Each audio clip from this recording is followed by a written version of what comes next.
everyone. My name is Jasmine. I'm here with Doug Weiss, and I want to get to know him a little bit better and ask him about his background. So, hi, Doug. Good morning. Good morning. Yeah, I'm Doug Weiss. I've been a physical therapist for 33 years.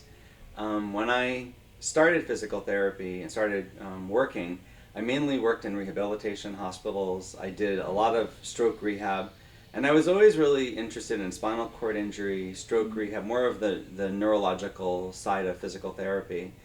And I ended up working at a rehab hospital, a home healthcare agency, several outpatient clinics. I did industrial physical therapy. I worked with children for a while with brain injuries. And I always kind of gravitated towards working with patients that have a neurological injury. And I'd been doing it. I started in 1992, and then sometime in 2006 or 2007, I kind of started to change, and I started to realize that a lot of what I had been doing wasn't really as effective as I always had hoped, and I actually kind of changed what I was doing and came up with something that eventually I started calling neurolastic training, which was sort of a different approach to physical therapy for any kind of neurological injury or any kind of balance problem. I see. Were you finding that traditional physical therapy wasn't working with your patients, or? It's hard to know something's not working when you don't have anything else to compare it to. Mm-hmm. I definitely was doing what I learned in school. What we were taught in my physical therapy program. You're not really taught what to do in physical therapy school. You're more taught the basis behind everything, and they do kind of expose you to different ideas. But when I went, they had a couple techniques. One was called NDT. There was a thing called PNF. And these were really established ways of treating stroke patients and treating people with neurological injury. And no, I didn't really think they worked very well. I knew that patients a lot of times they just didn't seem to get better. And I really was never taught like a way to approach it that was real methodical. Like when you look at someone who has an orthopedic injury, there's a very accepted way of like approaching a shoulder injury. Like I'm going to make sure their range of motion is good. I'm going to work on their strength. These are the type of exercises I'll use. Like almost all physical therapists have a real clear understanding of what that would look like. Right. You might have different exercises than the other PT, but generally they're all the same. Right. But when it comes to a stroke, there is no standard of practice. There's no way to approach it that's standardized. And I think I realized that, and I just was doing the things like most therapists that I had seen done at other clinics, other therapists had done.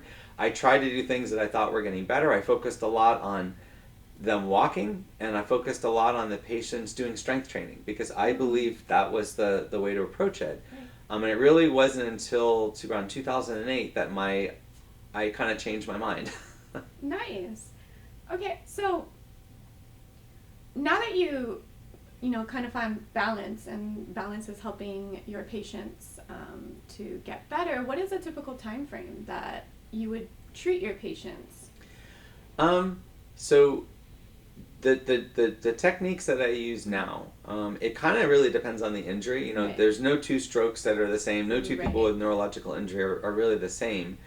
But in general, I see pretty significant changes in them after about 2 weeks to Wow, that's really 6 quick. weeks. Yeah, a lot of times you can tell a lot in the first couple weeks, and it really depends on what's wrong.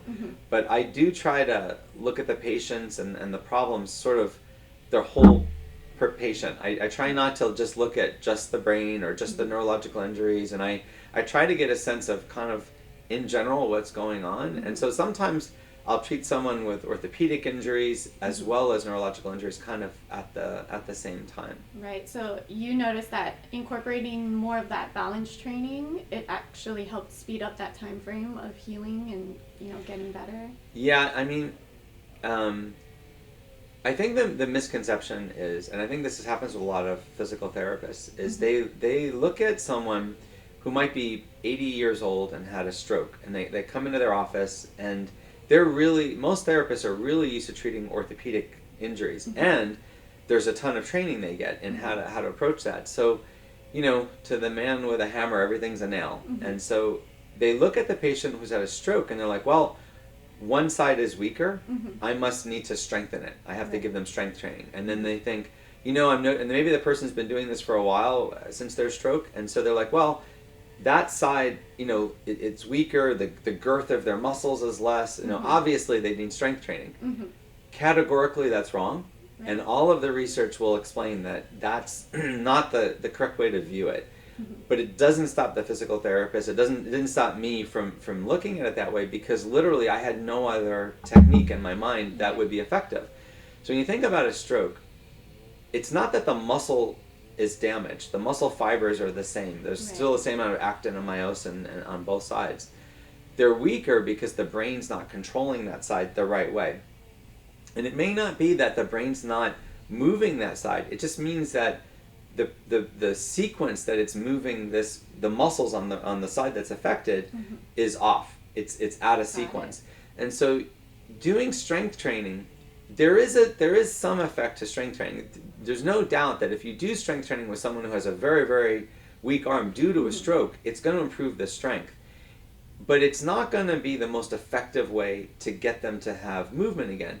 Someone who's had a stroke, they're not interested in going to a gym and lifting weights. They want to be able to do this. Right. They want to bring their hand to their mouth. These simple daily... Yeah, it's more functional. Right. And so, what I kind of realized in 2008 was that the research had gotten just completely away from what I was doing. In fact, the story is this. In 2008, I had a patient that had Parkinson's. She actually happened to be a doctor.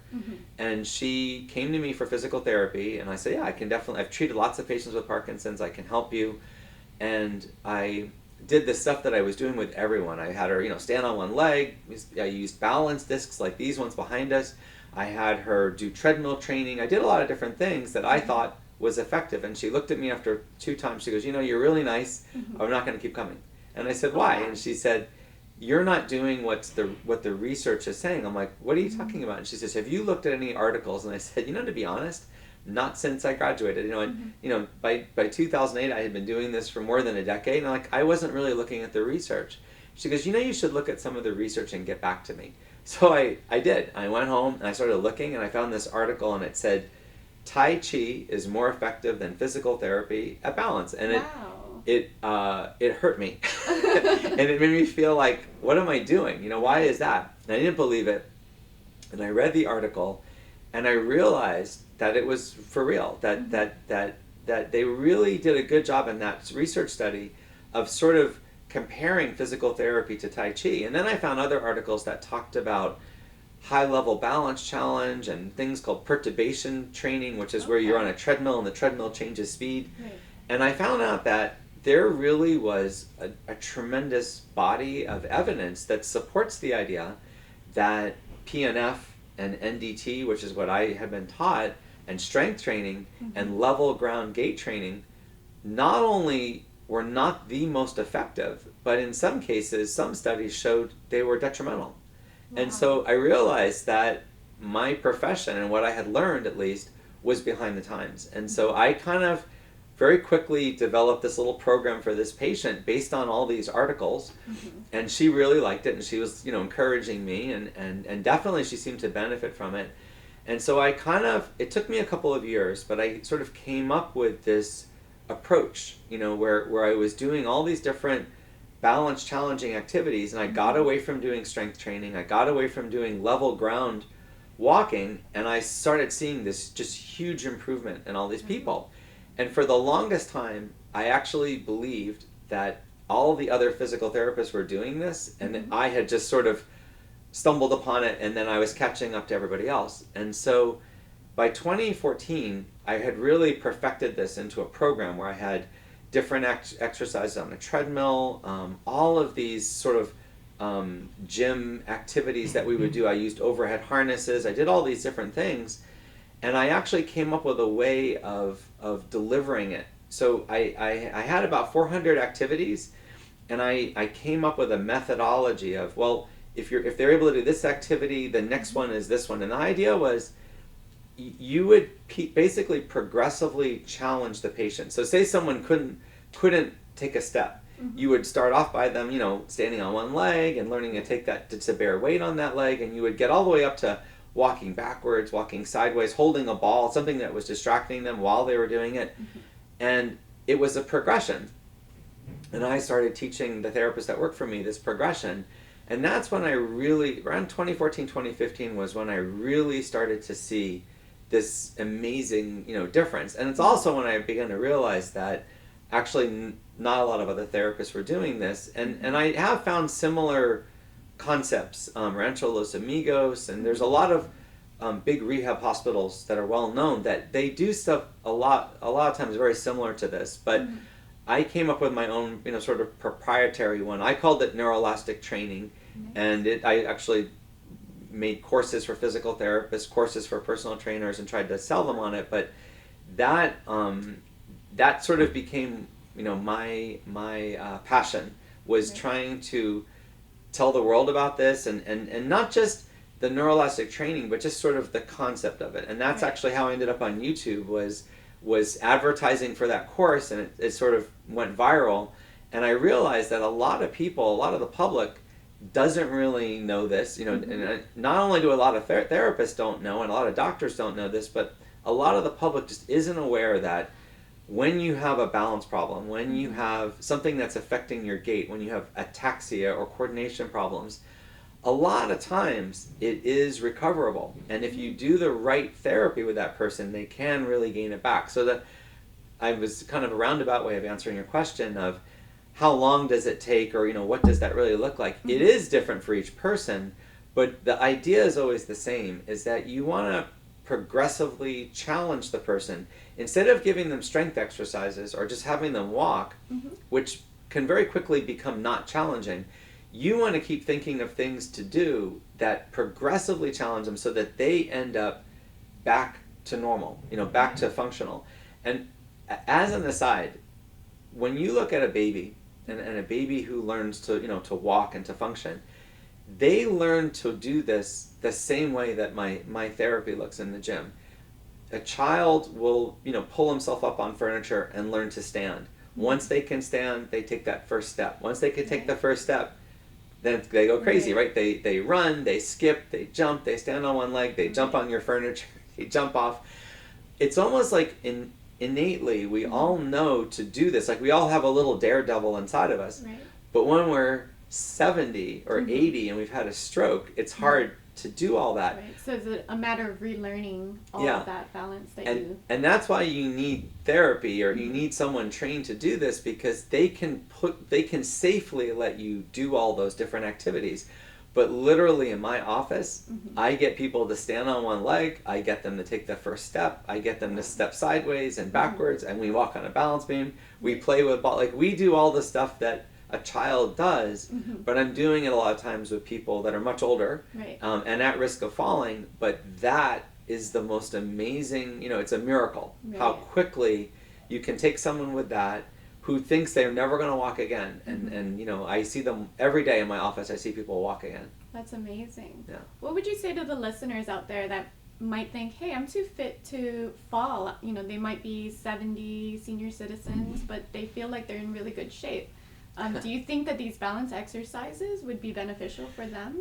I mean, I think that at certainly there are some very fit seniors out there. I have a patient right now that actually I saw him last year. He's done the Ironman triathlon every year. He's 82. He's done this every year. He participates in it. Amazing. And he's not the only one. Like there are people that are fitter than me, in their 80s. So certainly there are people that they're doing so much on their own that they don't really need to this. But if you're not running marathons, if you're not out there really challenging your balance, if you're just going for like a nice half-hour walk every day on level ground, definitely balance challenging activities can help you. And I do have more advanced exercises that I put on my YouTube channel that definitely would help someone pretty much at any level. I actually do treat a lot of younger people too. I have recently I had a professional surfer, a very famous professional surfer that was caught in a wave and had no oxygen for a little while, so he had some brain damage, and he was having a lot of vestibular problems, a lot of vertigo, and I worked with him, and was able to find exercises for him. He's a almost world-class athlete, but I was able to do things with him that were challenging enough to make him better. I treat a lot of policemen and firemen and construction workers that are in amazing shape prior to their injury. So a lot of them, they're so strong, they can actually mask a lot of their problems, but I still find ways of helping them. So yeah, pretty much at any level, I can help someone improve their balance. I also work with a lot of military people that, have a lot of head injuries, and I am able to do things with these, 18-year-old Marines that, probably would be challenging for me too. So. Awesome. Yeah. So what would you say are the most simplest, maybe most effective daily balance exercises that somebody could do at home? The most important ones. Yeah, I would say there's probably 3 or 4 that the research constantly mentions as being the most effective. And ironically, these 3 exercises not only improve your balance, but they also improve your strength. So to me, number 1 is practicing standing on one leg. And I say that one because when you look at falls, so many times people fall when one leg is off the ground. And so being able to balance really well on one leg is sort of paramount to being able to maintain your balance and withstand something disturbing your balance. So if you can't do that, generally people that can't stand on one leg, they walk with a very wide gait pattern. They shuffle. So people that are shuffling, they're shuffling because they're afraid of lifting one leg off the ground. So one of the ways to cure shuffling, and I do that a lot, is get them to learn to stand on one leg at home. And usually the problem is the person, the client, is afraid of shifting their weight over the leg they're standing on. It's not a matter of being weak in the legs. It's a matter of technique. They're not shifting their weight over. And once you can teach them to shift their weight, and I have a couple other exercises that I do, like weight shifts and tandem standing, but there are ways of sort of getting them back to that point where they can stand on one leg. Another one that's really important is backwards walking or backward stepping. And a lot of my clients tell me, you know what, I don't want to do that. I never walk backwards. And I'm like, when you walk forward, you actually are walking backwards sometimes, because anytime you put your foot forward, if things are not right, you're going to shift your weight back. Yeah. And so if you never practice backwards stepping for years, I have patients that say, I haven't walked backwards in years. And when I have them do it, they're terrified. So I think they're telling me the truth. But once they do a couple steps and they realize they can do it, not only can they walk backwards, but their forward walking becomes more confident. And there's a reason for that. A lot of balance is actually the part of the brain that's responsible for fear. Yes. So there's a lot to this. I could talk about that for a bit, but when you have a sense that you're balanced, part of it is your brain saying, I'm not in danger. One of the things that tells us we're in danger is if we try to do something that we haven't done before. So like for me, I'm not really afraid of heights, but I don't want to stand on a high balance beam and walk. So if you ask me to do that, I would automatically say, and I would feel a sense of falling almost when if I tried to get up on the balance beam, I think, oh my gosh, I'm going to fall off of that. But I'm pretty sure I could do it. And I think if I had some help and training a little bit, I could be able to do it. But initially, my sense that I'm going to fall is fear. And so when your brain thinks you can't do something, it automatically is afraid. So if you're walking and your brain knows that you need to step backwards for a second, but also it knows I haven't practiced that, you're going to get a sense of falling, even though you're trying to walk forward. So practicing walking backwards is really beneficial. The last one that's really good is heel to toe walking. And you can do that at your countertop, you can do that in your kitchen. And that's where you go, put your heel in front of each foot and you just keep walking sort of in tandem or in a line. It's like walking on a tightrope, but no tightrope. The reason that helps is it improves your proprioception. So proprioception is the awareness of where your arms and legs are in space. And what we find is as people get older, they stop practicing any kind of sports or any kind of activity, and they actually don't know where their feet are on the floor. And that lack of knowledge actually makes them less coordinated. So when you practice something like walking heel to toe, you're forcing yourself to put your foot in a certain position over and over again, and you get better at it. And that in turn, not only does that make your balance better, but it makes your coordination better. And so overall, those 3 exercises, I think, are much more effective for balance than someone going for a walk or someone doing squats. And actually, there's been research that supports what I'm saying. That you know, a lot of us just have the wrong idea. A lot of us just think it's weakness, but it's generally not weakness. Weakness can play a role if someone can't stand up against gravity, but I work with people that have very tiny arms and legs, and they're able to balance really well. You don't need a lot of strength to maintain your balance, and that's why I think strength training a lot of times is shown not to be as effective. So. Yeah, I mean, going back and touching base with that fear of falling, you know, I observed that when I was at your clinic and watching the patient on the treadmill, and you were teaching her how to do the sidestepping exercise on the treadmill, and she was really afraid. But once you were, you know, once she got comfortable with the harness and you said, hey, how about we try this? And you just kind of fall on the harness, and you'll see that the harness catches you.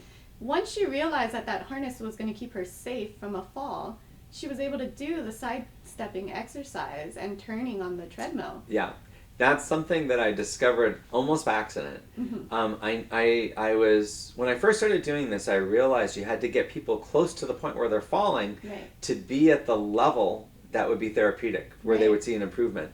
And so that, you know, as a therapist, that's hard because otherwise I have to just grab onto them all the time. So I started looking around for equipment. And this was actually in 2010. I was looking for equipment like a safety harness. There's nothing. There was no therapy safety harnesses at all. And the only thing I could find were these things called body weight assisted harnesses, which a lot of rehab hospitals have. And that's like it's a harness, but it's attached to a thing that almost makes the person weightless. And so you would think that's a good thing.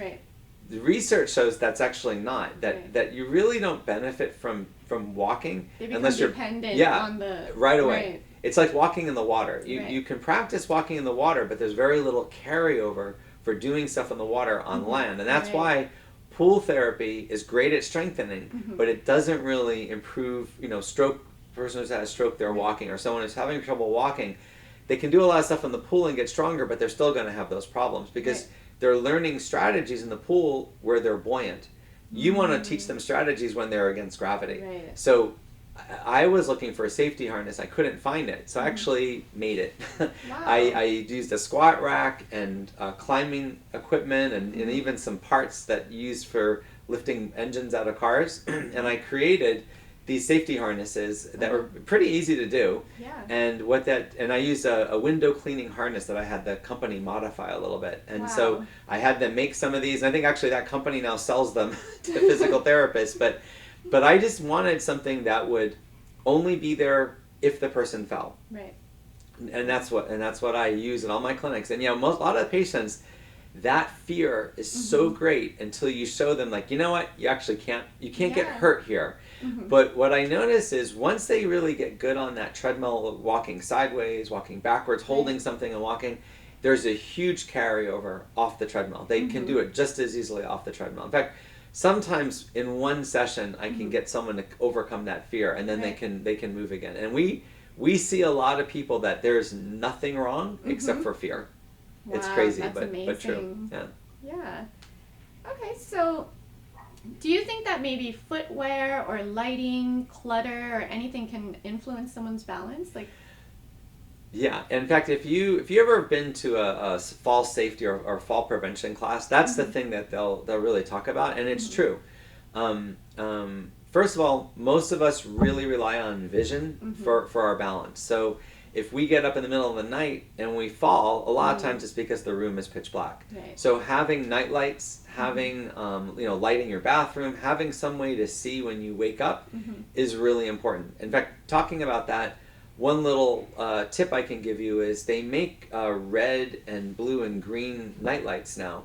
And so when you wake up, it's a lot easier for your eyes to see with those colors than white light. So if you get one, getting one of these LED ones that's red or green are actually better, because when you first wake up, your eyes won't have to adjust and you can see the ground. And there's a big difference in falls when people have night lights when they don't. Yeah, removing clutter is the biggest one.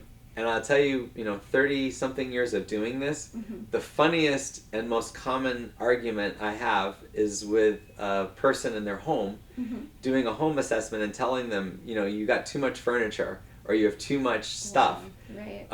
That's a whole other field, I've realized, Right. and it's not just hoarding, it's just people. A lot of people have stuff they sentimental value. There's furniture that they brought with them from house to house. A lot of times older people, they used to have a big house when they had a family, and they've moved into a little apartment, but with all the furniture. And there's no room even to walk. Right. I always make this joke to my patients, and I say, do you know what I call someone who walks by going from piece of furniture to piece of furniture? And they say, what? And I say, patience, because they fall. Right. And that's the thing. People that kind of use the walls and the furniture to get around their place, that's super dangerous. And those are usually the people that at some point they're going to lose their balance, because they're relying so much on this sort of almost upper extremity way of ambulating, and it's just not that safe. If someone needs a walker or cane to leave their home, they probably need a walker or cane in their home, and you have to have enough space for that to safely maneuver. So yeah, decluttering when you have these problems is important. Getting rid of any rug that doesn't have a rubber backing, picking things up off the floor. There's a whole world of things that you can do, and I've talked about it on my channel before, that you can make your life safer and make it less likely that you'll have a fall. So you asked about footwear. I live in Hawaii. We live in Hawaii, and people here, they wear slippers. People on the mainland don't call them that; they call them tongs or flip flops. Yeah. Right. So those are the worst, because your toe has to push down on it to keep it from flipping, and so you're always going to toe walk with it. And in general, your balance is worse with those on. Many of my older, local patients do not want to hear that and won't believe me, and I usually I have them stand on these discs with those on and then barefoot, and they go, oh, what a difference. What a difference. Barefoot is actually you're the best, because there's nothing sliding or slipping on your foot. I actually think the best thing of all for balance, if you want to have a cheap and inexpensive way of improving your balance, go buy a pair of running shoes. Even if you're 95 and you had a stroke, buy a pair of running shoes. Here's why. Running shoe companies have spent millions and millions of dollars designing shoes that keep your foot centered, that stop you from inverting or they don't let your foot be unstable. They have designed shoes for runners that make your foot hit perfectly on the heel every time you walk.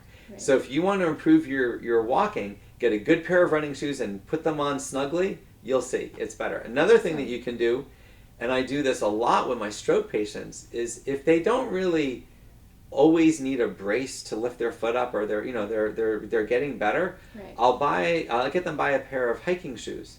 Hiking shoes are also designed to keep your foot from turning, even more so. But they also help you lift your toes up. And so sometimes if someone's got like a mild foot drop, which is a pretty common problem, you can put them in a pair of hiking shoes, and they're still using their muscles to lift their toes, but the shoe is assisting them without them buying a brace or having to have something custom made. That's good to know. Yeah, I actually think, in general, the rule should be you want the least bracing and extra support that you can get away with.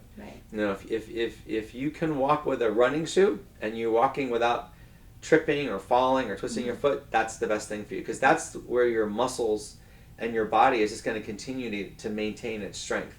Everything that we do to assist us, whether it's a brace or an AFO or even a boot, you're getting that extra help, and so your body isn't going to try as hard then. So over time, that's not as good. Nice. And touching back on the subject of clutter in the home, what is the best exercise that you would recommend for somebody who might have a lot of clutter in their home or things on their floor? Yeah, that's a good one. That's funny. Really, I would say all of the exercises that I do on my channel, there's a lot of exercises I do in my clinic that I don't do on my channel. And that's because they can really potentially make someone fall. But all of the ones I put on my exercises that I show on my channel, those are all helpful, because in a way they're all designed to help people avoid obstacles. All of the exercise I have shown I've seen in more than one study shown to be effective at helping people veer around things, step over things, and remain stable when they step on things. Right, like practice stepping over an object so that when that object does appear, you're prepared for but, it. you know, if I were talking to my mom, or if I were talking to an uncle that was having these problems, I would say, you know, first thing you want to do is get rid of the stuff that's on the floor that's not nailed down or held down with a rubber backing. That's first step. Don't make it harder on yourself if you don't have to. The next thing is get an assistive device that makes you walk well. I'll give you a good little story, and I say this pretty much once a week. People come in and they go, I don't need a walker. I don't want a walker. I go, okay, I respect that. I'm not here to force you to have a walker. I go, let me ask you this question. When you go to the supermarket and you push the shopping cart, do you feel that you walk better? And they always smile and they go, yeah, I walk way better. And I say, well, I don't. When I walk with a shopping cart, I don't feel like I don't feel more balanced. I don't think you feel more balanced. Yeah. But someone who has a balance problem, who feels better with a shopping cart, that's someone that actually would really benefit from a rolling walker or a rollator or even maybe just a cane. Right. Because if they use that device, which gives them more base of support and it allows them to walk further or walk with a more normal gait pattern, because they probably, if they're that unstable, they're probably shuffling and walking with their feet wider apart. If you can walk more normally with an assistive device and you can walk further, not only is that better for you and makes you more resistant to falls, but that might mean that you could then do more activity so that you could get rid of that assistive device. And I think that's the thing, is that people get into this loop of logic where they're like, well, if I use a walker, I'm going to be dependent on the walker. If I use a cane, I'm actually getting worse. So they don't, and then they do get worse. And then it becomes self-fulfilling that, I am getting worse. Now I really don't want to use a walker. And it just gets worse and worse. And I deal with that all the time. Using these devices can actually make things better, can make you more mobile. So I always try to get people to look at that. The exercises are also very important, but you know, decluttering the right assistive device and then the exercises. And the exercises really can make your balance better no matter what's wrong. Right. You know? Awesome. Okay. So we had Or we are just coming up on 30 minutes, but you guys can keep going. I'm just letting you I'm know. just going to ask maybe one viewer question. I'll then. just cut this snippet out. Okay. So we had a viewer question. He asked, why do people adopt crossing their feet to turn? It seems like a very unusual choice for a person to do. Okay, so this is an interesting topic. Not the United States, but other countries have socialized medicine. And so one of the things about socialized medicine is the government looks at therapy and falls in a different light. If you pay for all of the insurance for your whole population, you realize that falls are a really big expense. It's not just the expense of the person falling and breaking their leg. It's the expense of nursing home care and in-home care and surgeries and people dying. There's a lot to falls. Actually, if you look at falls, it's the most expensive single problem medically of anything. So if you look at all the heart disease, that's not even as much cost as what falls cost a country's medical system. So in Great Britain, they realized this, and they actually made a national fall initiative. And so one of the things they did, because they own the nursing homes, is they put cameras in nursing homes. In the United States, this would probably be hard to do, but they put cameras in the nursing homes, and they did this mega study on filming the hallways to see when people would fall. And what they found, and they published the studies, was that 9 times out of 10, the resident in the nursing home was falling because they crossed their leg. So what happens is when you need to turn really suddenly, if something is in your way and you want to turn suddenly, you might be tempted to cross your leg over. And it's really hard to uncross your leg. And it also makes your base of support really close together. And that's when the person had the worst falls were usually from that. So it's possible to trip on things too and stumble on things. That also happens. But the worst falls is when your feet are crossed, because then it's just like you're a tree being cut down. You just, there's no way to stop it or arrest it. So one of the things I do try to teach on my channel and in my clinic is all turns should be with your feet apart. So yeah, it's more common than you think. And I know in my clinic, I usually have people on the treadmill practice turning to the side first day, and almost always they cross over because they're trying to do it quickly. Quicker. That when you try to speed it up, you're like, Right. I'll cross my legs over, and that's definitely what causes falls. Right. And usually in my office, they fall into the harness right away when they do Right. it. Yeah. Okay. Yeah, it seems like, you know, it's not really something I noticed. Maybe it's something that all ages do. It's just that we're able to kind of correct ourselves a little better. Well, or maybe it's something that's developed So as you get older. I watch a lot of athletes, you know, I'll watch football, you know, on television. When someone's running with the ball, they're not going to cross their legs. In fact, when you watch them, a lot of times they adopt a very wide running stance while they're sprinting to the line. Especially when people are trying to tackle you or disturb your balance, you're not going to do that. And people that are athletes, they've learned through, you know, millions of repetitions of this stuff, you can't cross your legs over. And they don't want them to practice that because that's a good way to fall. They want you to react in a split second with your feet apart, especially if you're making a turn. So no, it's not natural. People do it. In fact, I'll tell you something funny. One of the things I learned when I was in physical therapy school, there was a thing called PNF. It's an approach to stroke rehab that I don't believe in anymore, and I've seen research to support my belief that it's not the right thing. A big part of it was teaching people to do what they call braiding, which is like a continual crossing over their legs. And what a French researcher found was that leads to older people falling. Right, because so they're getting used to crossing. They get used to it. So you don't want to practice that. Right. That's one thing I never will do in my clinic is teach someone to cross their leg over. So I'm sure people, you know, there's all different thoughts and thinking about everything in life, including preventing falls. And I know people believe that they need to cross their legs, and you're not going to stop some people from believing that. But based on all the research I've seen and all the studies, I would never teach an older person to cross over when they're in standing, and I would instead teach, and I do teach them, to practice their turns with their feet apart. And it's very easy to do that, and that's actually the safest way to go. Awesome. Well, thank you, Doug. It was so nice talking with you today and learning a lot about what you do in your practice. Thank you. I'm sure you'll tag some of the exercises in the descriptions below. I definitely will, yeah. Thank you very much. Looking forward to that. Thank you so much. I hope you found this video helpful. Click the subscribe button if you want to see more videos like this.